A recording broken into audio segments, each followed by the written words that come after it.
Mês de maio, mês da família, mês de casamentos, né? Mês das noivas. Maio é o mês que a nossa igreja, principalmente, a gente fala sobre família, né? E eu coloquei um tema para esse ano, para esse mês, para a gente trabalhar essa ideia do Real Family.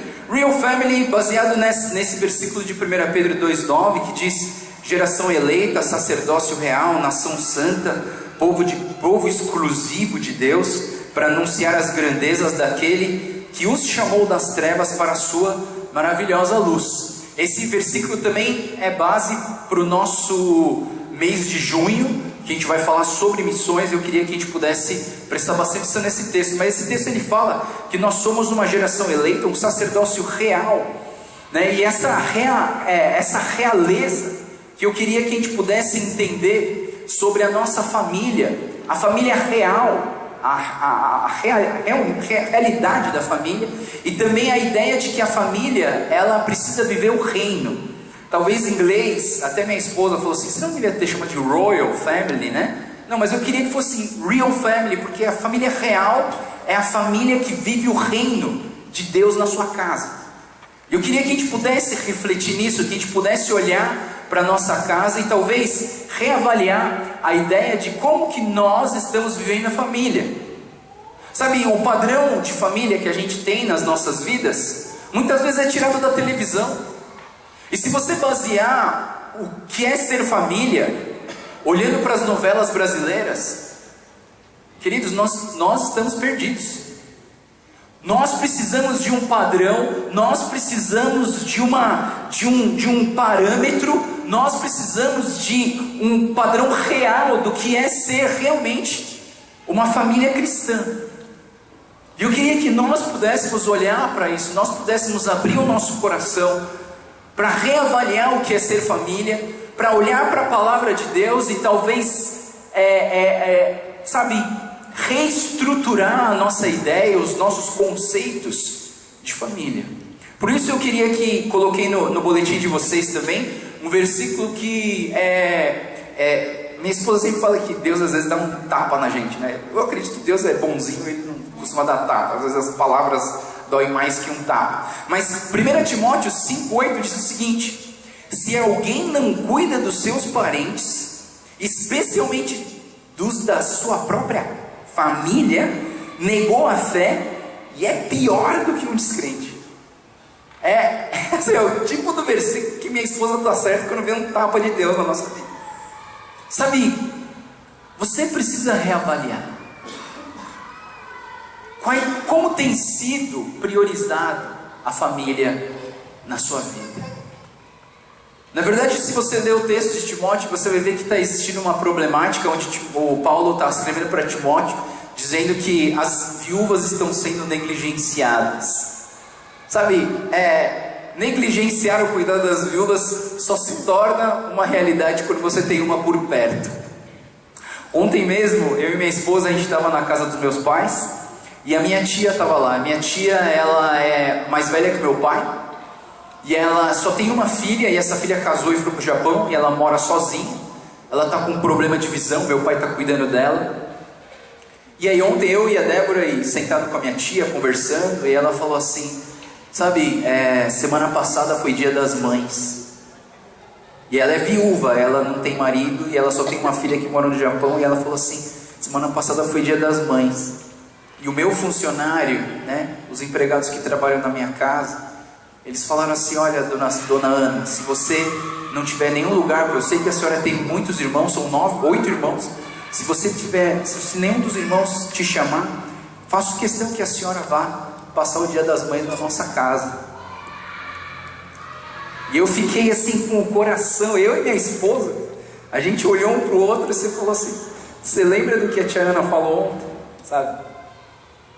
Nós só entendemos a realidade de cuidar de uma viúva quando a gente tem uma por perto. Sabe, e Paulo, quando escreve para Timóteo, ele diz assim: se você não está cuidando dos seus próprios parentes, que têm o seu próprio DNA, você na verdade está negando a tua fé. Porque a fé cristã, ela é baseada na importância e nos valores que nós damos para as nossas famílias.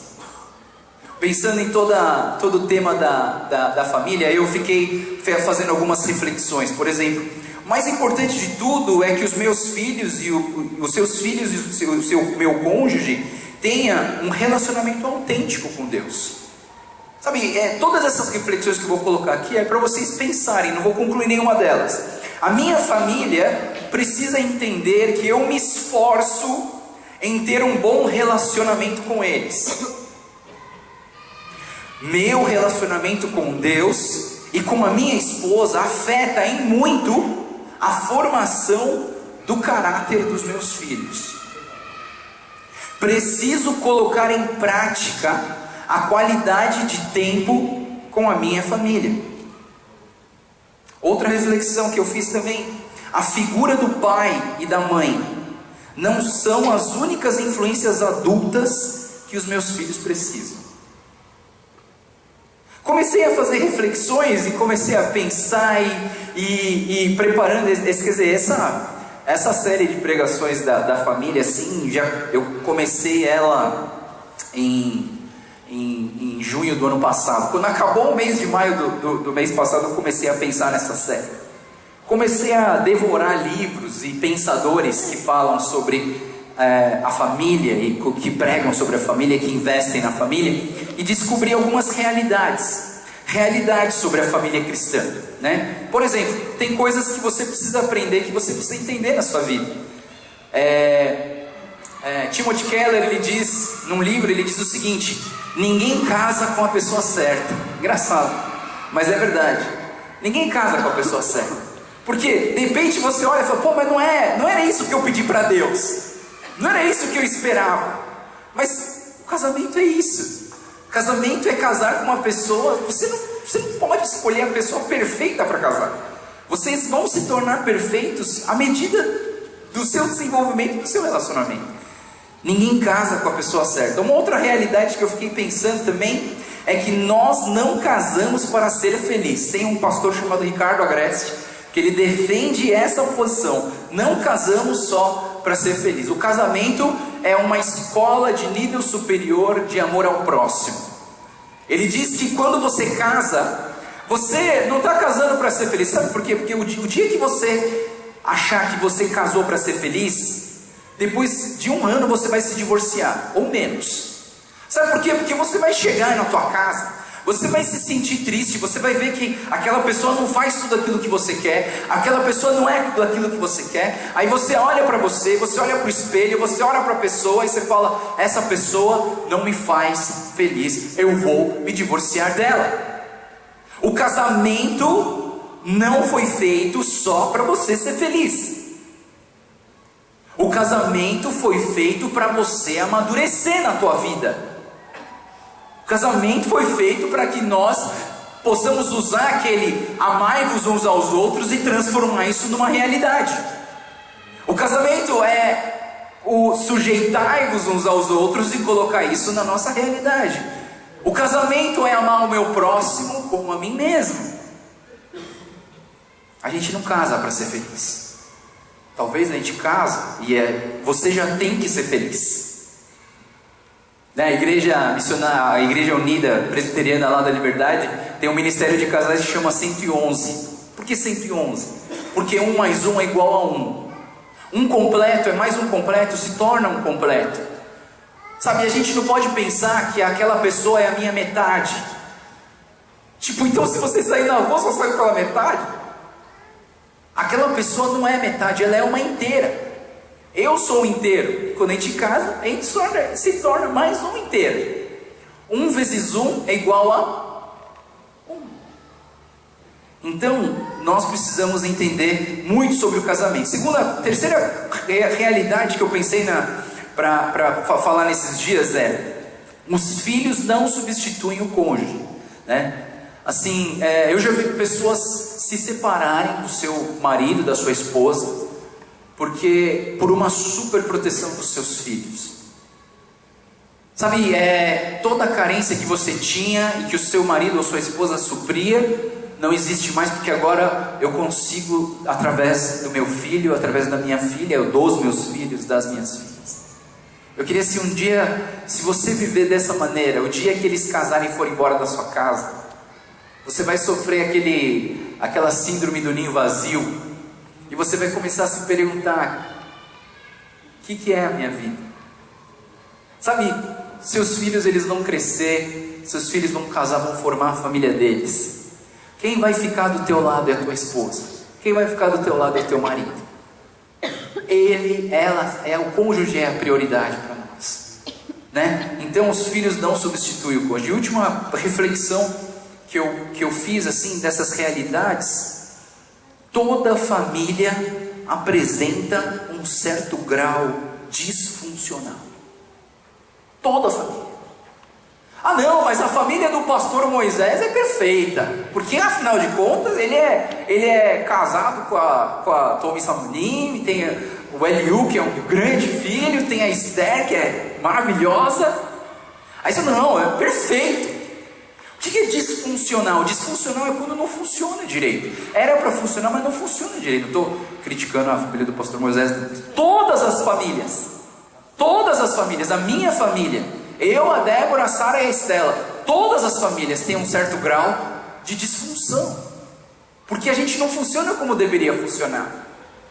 E eu acho interessante isso, porque, sabe, o dia que a gente encontrar uma família perfeita, acabou o mundo. Jesus está voltando, acabou.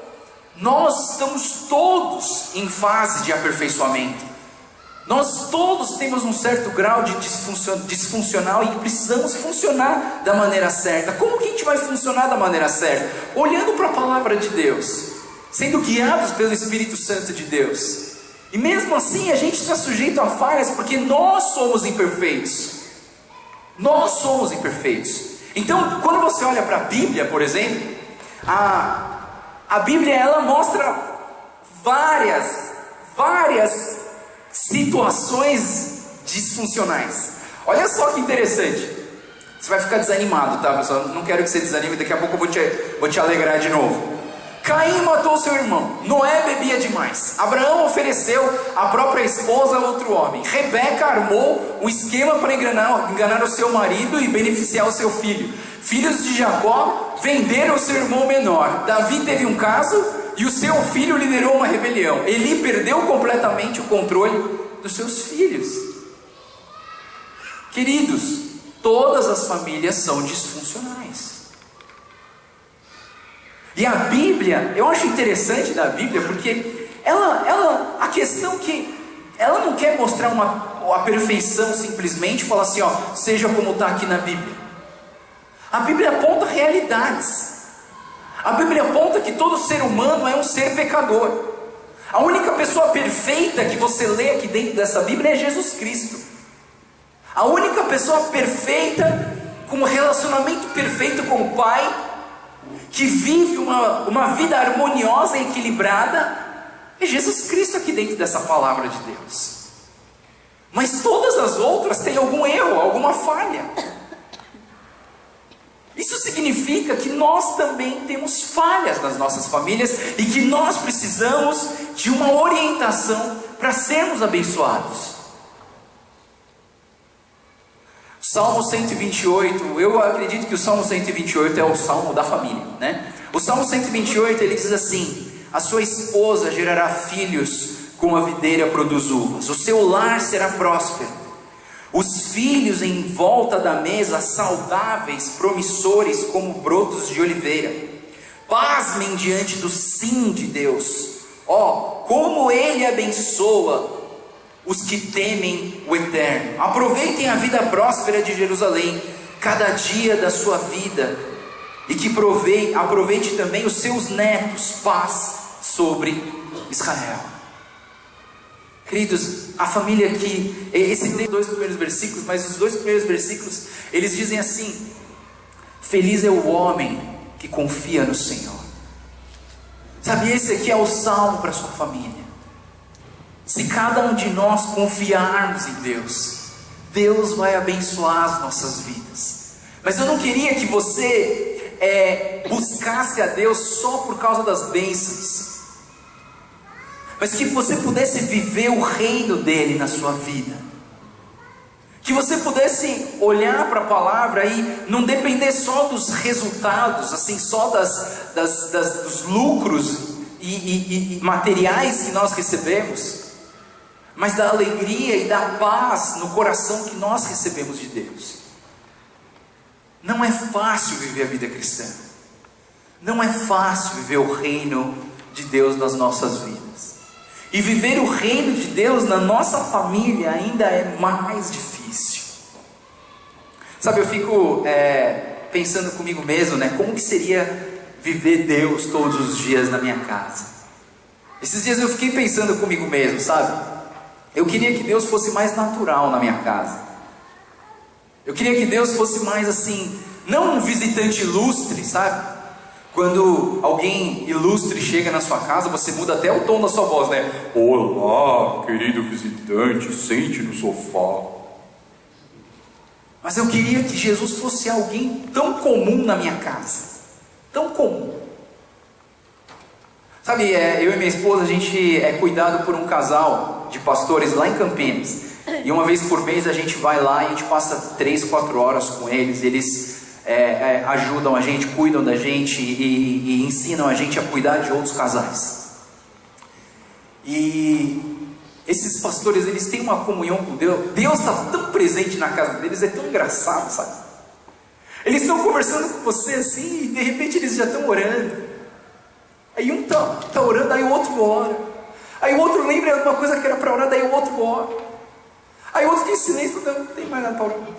Aí para de orar e começa a conversar de novo, sabe? Sabe como que Deus pode ser tão presente nas nossas vidas?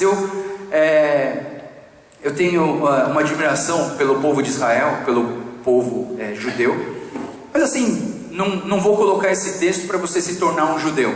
Mas eu queria dar um exemplo para você de como uma família no Velho Testamento e no Novo Testamento vive Deus dentro da casa deles, né? Então, por exemplo, a família hebraica, ele tem um texto, né, que eu encontrei que diz o seguinte: a vida familiar, tão importante no judaísmo, gira em torno do Shabat, das festas e refeições familiares.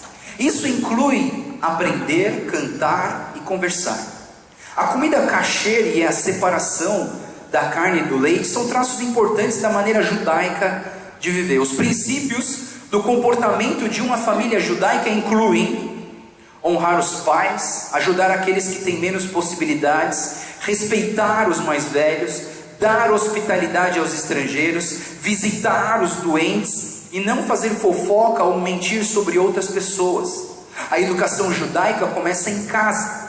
As crianças aprendem pelo exemplo e são incentivadas a praticar os rituais judaicos desde a infância. Ninguém precisa falar para uma família judaica buscar Deus em casa. Ninguém precisa falar para os judeus que eles precisam de estudar a palavra em casa. Porque naturalmente eles já fazem isso há centenas e centenas de anos. Mas eu preciso fazer isso aqui na igreja, principalmente na minha casa, porque eu preciso aprender isso. Sabe, muitas pessoas criticam a escola dominical da nossa igreja, né? A nossa igreja é uma igreja grande, ela teve uma tradição no setor educacional. Durante anos, a nossa igreja era o exemplo de educação cristã aqui no Brasil, da igreja coreana. Aí depois de um tempo, sei lá, começa a mudar o tempo e tal, assim, a gente começa a olhar, não, aquela outra igreja é melhor, aquela outra igreja é melhor, vou lá no Willow Creek ver como que é, vou lá no Saddleback ver como é que é. Mas sabe o que eu acho? Sabe qual a minha opinião como pastor? Eu acho que os seus filhos deveriam aprender sobre a Bíblia, não na igreja. Eles deveriam aprender sobre a Bíblia na tua casa. Você, como pai e mãe, deveria ter a responsabilidade de explicar para o seu filho quem é Deus, quem é Jesus, no que se baseia a minha fé. E eles olharem vocês orarem e eles começarem a orar. Eles olharem vocês lerem a Bíblia e eles começarem a ler também. E aí quando eles vêm para a igreja, eles não precisam aprender sobre a Bíblia. Eles precisam praticar o reino de Deus dentro de uma comunidade cristã. Porque aqui é mais fácil viver o reino de Deus do que lá na escola. Então o domingo é um domingo alegre. Domingo é um dia que eu aguardo a semana inteira para eu vir para a igreja, para eu viver um pouco com os meus irmãos em Cristo e compartilhar do que eu tenho aprendido em casa sobre a fé cristã, sobre a palavra de Deus. Agora a gente fica assim, não, eu vou mudar de igreja porque o educacional aqui não é bom e o educacional de lá é bom, eu vou mudar de igreja. Sabe o que você deveria mudar? Você deveria mudar o conceito de família. Nós deveríamos repensar a família cristã. E por isso, eu fiquei pensando comigo mesmo, o que faz de uma família cristã? Eu vou trazer 3 pontos, mas à medida de 3 pregações, eu quero que a gente possa refletir nessa pergunta. O que faz de uma família cristã? O que faz de nós uma real family, uma família de verdade? E hoje eu vou trazer 3 pontos para a gente pensar e refletir. Sei que tem muitos outros pontos, mas eu quero trazer 3 pontos para deixar marcado na sua vida, para você refletir nessa semana. Se você tem vivido isso, você pode falar assim, não, pastor João, mas eu ainda sou solteiro. Você é filho, você tem irmãos, você é uma família. Agora, quem é casado e tem filhos já é uma questão, uma responsabilidade bem maior, né? Então eu queria que você pensasse nisso. Primeira coisa que eu queria falar para vocês sobre o que faz de uma família cristã. Primeiro, uma família que vive o amor de Deus. O que difere uma família que não é cristã? Talvez você pense assim, a outra família não vem na igreja, mas ela tem amor. Não, aquela família lá é budista, mas eles se amam. Mas eu estou falando aqui do amor de Deus. 1 Tessalonicenses, capítulo 4, versículo 9, diz o seguinte: quanto ao amor fraternal, o amor da família, não precisamos escrever-lhes, pois vocês mesmos já foram ensinados por Deus a se amarem uns aos outros. É por isso que eu comecei esse texto dizendo, se alguém não cuida dos seus parentes, especialmente dos da sua própria família, negou a fé e é pior que o descrente. Por quê? Porque a fé cristã, ela é baseada no amor ao próximo. Quais são os 2 mandamentos que resumem todos os mandamentos da Bíblia? Amar o Senhor seu Deus com todo o seu coração, com toda a sua alma, a sua inteligência, e semelhante a esse, amar o seu próximo como a ti mesmo. Tem outro texto que diz assim, se você não consegue amar nem alguém que você vê, como você vai amar alguém que você não vê? Queridos, amar a sua família é a prioridade máxima. É prioridade na sua vida aqui na terra. Nós precisamos entender esse amor, e a gente precisa demonstrar esse amor, para que as nossas crianças vejam isso. Sabe uma coisa engraçada? Que me comoveu bastante, sabe? Eu como pastor, muitas vezes eu oro pelas pessoas que sofrem, né? E às vezes, por exemplo, a gente vai na INC e tem alguém que está sofrendo. Na hora eu levanto, vou lá, coloco minha mão na pessoa e a gente ora por ela. Quando uma pessoa está no hospital, né? Graças a Deus, Marcelo voltou, né? Ficou no hospital 10 dias. E Deus abençoou muito, graças a Deus. Obrigado por Deus por ele estar aqui hoje. Mas sempre que eu vejo uma pessoa sofrendo, eu vou lá e eu oro por essa pessoa. E a minha filha vê isso, sabe?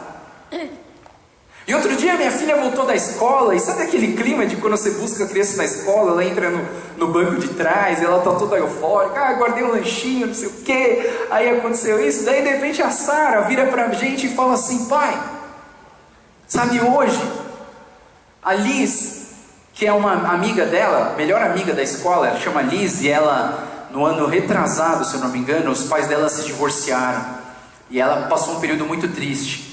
E a Sarinha falou assim, pai, hoje lá na escola, eu vi a Liz, ela estava chorando. E aí eu fui até a Liz, eu dei um abraço nela. Sabe, eu fiquei tão contente com o meu coração. Sabe, acho que talvez, porque ela está vendo eu orar pelas pessoas ou amar as pessoas, aquilo mexeu no coração dela. E ela viu a Liz com dor, alguma coisa que estava deixando ela triste, e ela foi lá e deu um abraço para a Liz. E ela falou assim: pai, depois que eu abracei ela sorriu de novo e voltou a brincar. A gente precisa viver o amor de Deus nas nossas vidas. O amor de Deus ele é um pouco estranho, porque eu vou colocar um versículo aqui que me deixou em crise durante muito tempo. Mateus 10, 37 e 38 diz o seguinte: quem ama o seu pai ou sua mãe mais do que a mim não é digno de mim. Quem ama o seu filho ou sua filha mais do que a mim não é digno de mim. E quem não toma a sua cruz e não me segue não é digno de mim. Durante muito tempo eu ficava em crise com essa questão, com esse versículo. Mas como, Deus? Como que eu posso amar? Eu amo mais o Senhor do que a minha mãe. Como que eu posso? Aliás, a minha mãe, ela olha para mim e fala: meu tesouro. A minha esposa fica sempre falando: vai lá com o seu tesouro, né? Sei lá. Mas assim, como que eu posso amar mais a Deus do que a minha própria filha? E um dia caiu a ficha. Sabe, caiu a ficha. Porque o que eu chamo de amor, não é o mesmo amor que Deus chama de amor. Porque o meu amor, o amor que eu tenho, por exemplo, pela minha esposa, é um amor carregado de egoísmo e de orgulho.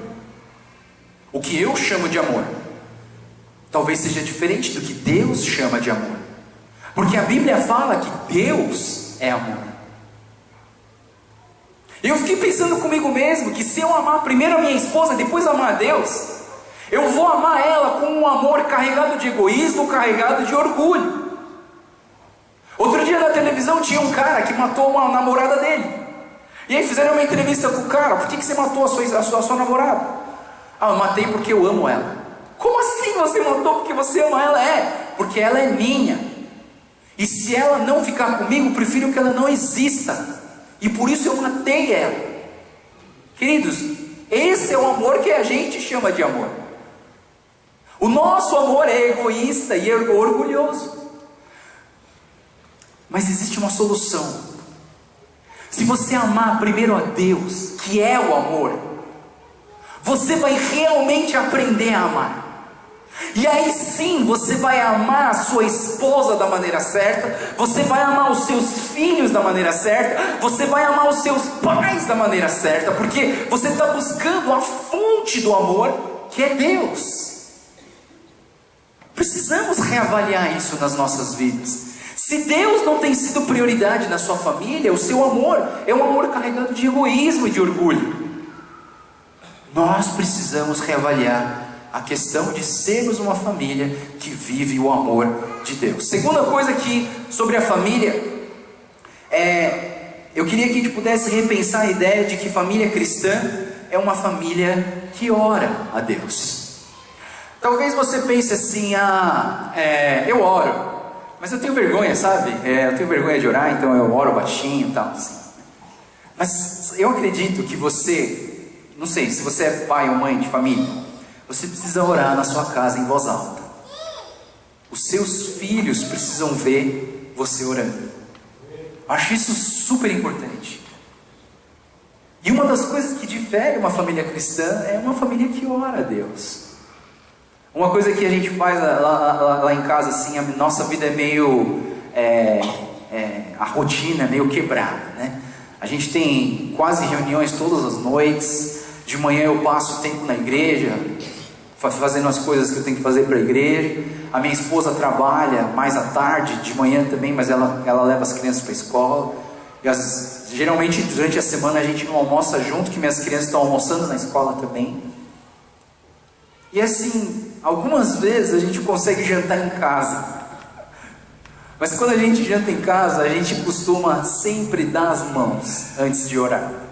Parece que isso virou um tipo de um ritual de agora vamos comer, né? Aí assim, a gente dá as mãos, a gente fecha o olho e a gente fala: alguém quer orar?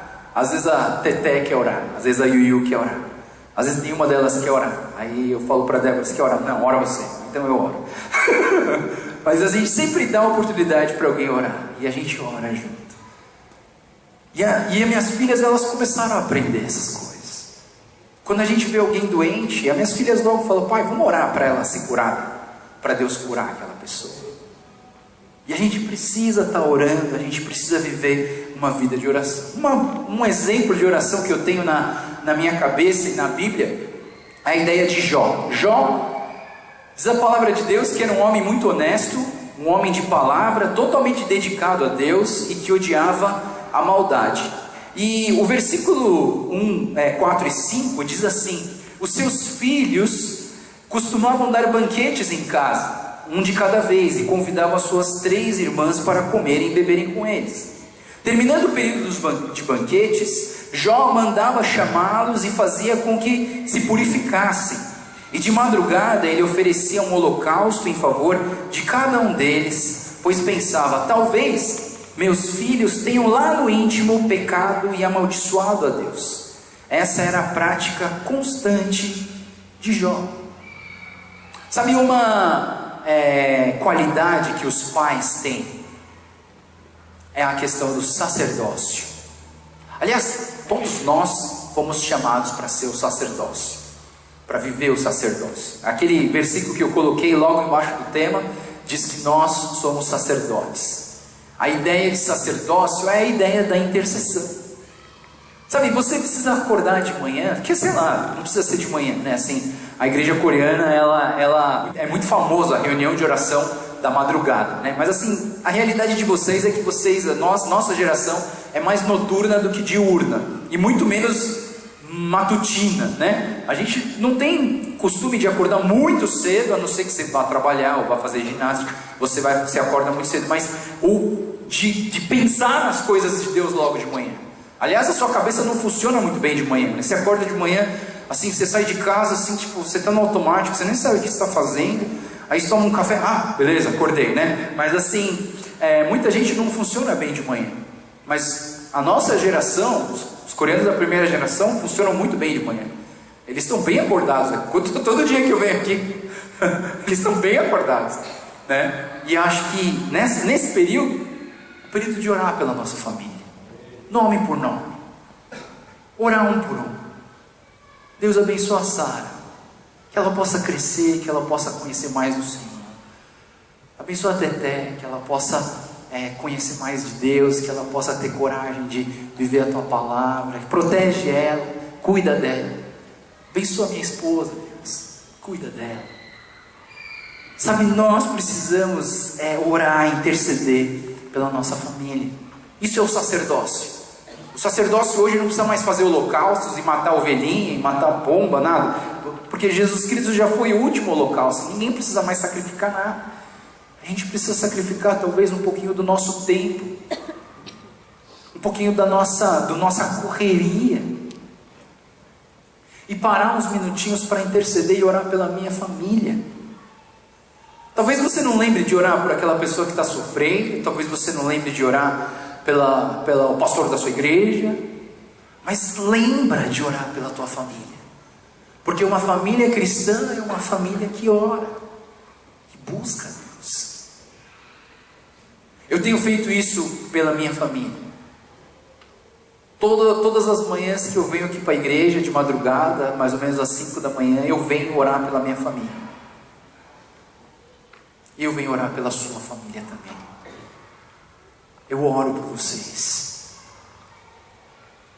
Eu amo vocês e eu sei que Deus quer abençoar muito a vida de cada um de vocês. E o último ponto que eu queria falar sobre a família, que é a família cristã, uma família que tem fé em Deus. Nós precisamos de fé. Sabe, a palavra original em grego para fé é pistos. E o pistos, na verdade, é o que a gente chama hoje de fé. Em inglês, é engraçado, né? Em inglês, a palavra fé é faith, né? Faith. E aí, eu acho legal que quando a gente fala em inglês, existe uma palavra que deriva do faith, que é o faithful, né? Faithful significa fidelidade. E eu acho que isso aqui tem tudo a ver com a ideia de nós vivemos a família cristã baseado na fé, na fidelidade. Sabe, esses dias eu estava lendo um livro e ele dizia o seguinte, né, que existe um versículo, mulheres, se vocês quiserem anotar, Jó 31:1, ele diz assim, Jó diz assim: eu fiz um compromisso com os meus olhos de não olhar nenhuma outra mulher com cobiça. Muito legal, né?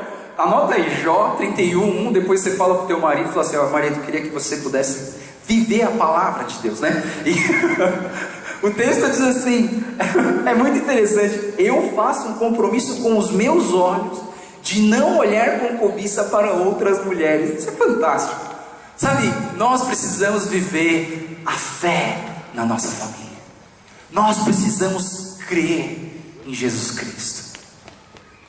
Nós precisamos entender assim como que a fé em Hebreus diz que é a concretização das coisas que ainda não aconteceram, a certeza das coisas que virão. Ter fé é acreditar em Deus. Ter fé é você ter um doente na sua casa e levar ele para o hospital, acreditando que Deus, Ele dá recursos para você ser curado. Fé, para muitos, é uma fé cega, mas eu não acredito que a fé seja tão cega assim, porque se ela fosse cega, Deus ia te curar e abrir os teus olhos para você ver que a fé tem muito a ver com a nossa realidade. Sabe, não use a fé como uma espécie de loucura para você fazer coisas bizarras na sua vida, somente. Às vezes a gente faz um negócio meio bizarro, mas assim, não é só bizarrice na nossa vida. A fé é acreditar em Deus, mesmo não vendo Ele, mesmo não abraçando Ele, mesmo não ouvindo assim a voz audível dEle. Eu creio, porque é a fé que eu tenho em Cristo Jesus. E a fé, queridos irmãos, ela é passada de geração em geração. Eu não acredito que um dia um pastor falou para mim assim: Joel, eu sei porque você tem fé. Eu falei, por quê? Porque o seu avô tinha fé, porque o seu pai tinha fé e você nasceu com fé. Eu falei assim, pastor, eu não acredito nisso. Eu acredito que eu olhando para o meu avô, eu recebi fé. Eu olhando para o meu pai, eu recebi fé. Mas eu tive que escolher e pedir fé a Deus. 2 Timóteo capítulo 1, versículos 5 e 7 diz o seguinte: recordo, isso aqui é Paulo falando para Timóteo: recordo-me da sua fé não fingida, que primeiro habitou em sua avó Lóide e em sua mãe Eunice, e estou convencido de que também habita em você. Por esta razão torno a lembrar-lhe que mantenha viva a chama do dom de Deus que está em você, mediante a imposição das minhas mãos. Pois Deus não nos deu espírito de covardia, mas de poder, amor e de equilíbrio. Essa fé que veio da avó Lóide, da mãe Eunice, foi uma fé ensinada. Não foi uma fé vinda do DNA. Ela não veio do sangue, da placenta e passou um para o outro. A fé foi ensinada. Essa fé não fingida, essa fé verdadeira. E Paulo está falando: mantenha a sua chama acesa, mantenha a sua fé em Cristo Jesus acesa. Então é responsabilidade nossa, como pais, de ensinar os nossos filhos a terem essa fé que nós temos em Deus. Talvez o seu pai não te ensinou isso. Talvez você venha de uma família que não foi na igreja, que não conheceu a Deus. Mas sabe, muitos dos que eu conheço, né? Aliás, um irmão aqui que eu tomo café com ele toda sexta-feira de manhã, ele fala para mim: olha, a minha fé vem da minha mãe. Eu olho a minha mãe e eu acredito que Deus, eu quero buscar Deus que nem minha mãe. Sabe, ele fala claramente: eu aprendi isso da minha mãe. E é nossa responsabilidade cuidar das próximas gerações e ensinar para elas a viver a fé na nossa família. Então, resumindo tudo que eu falei hoje, uma família que vive o amor de Deus, uma família que ora a Deus e uma família que tem fé em Deus. Amém? Vamos orar. Senhor Deus, muito obrigado, Pai. Mais um domingo que nós nos reunimos aqui na casa de oração, na tua casa, para buscarmos do Senhor. Obrigado, Deus, por cada família aqui representada, e eu oro, Deus, para que o Senhor derrame do teu Espírito Santo, para que o Senhor derrame da tua graça e do teu amor sobre nós. Nos ensina, Deus, a ser uma família baseada no amor, no teu amor, uma família baseada na fé que temos no Senhor, uma família baseada na oração que nós temos com o Senhor. Obrigado, Deus, por cada um. Eu peço que o Senhor derrame sobre nós do teu Espírito Santo. Queremos transbordar de alegria no Senhor. Pai, que essa música que a gente canta, eu e minha casa serviremos a Deus, Pai, que isso seja uma alegria no nosso coração, que nós, como pai, mãe, filhos e pais, possamos servir ao Senhor com alegria.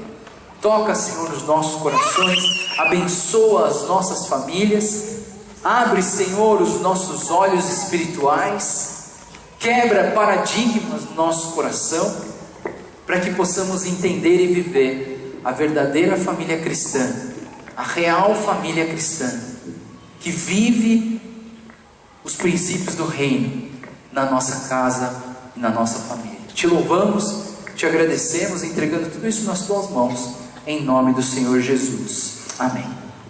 Amém.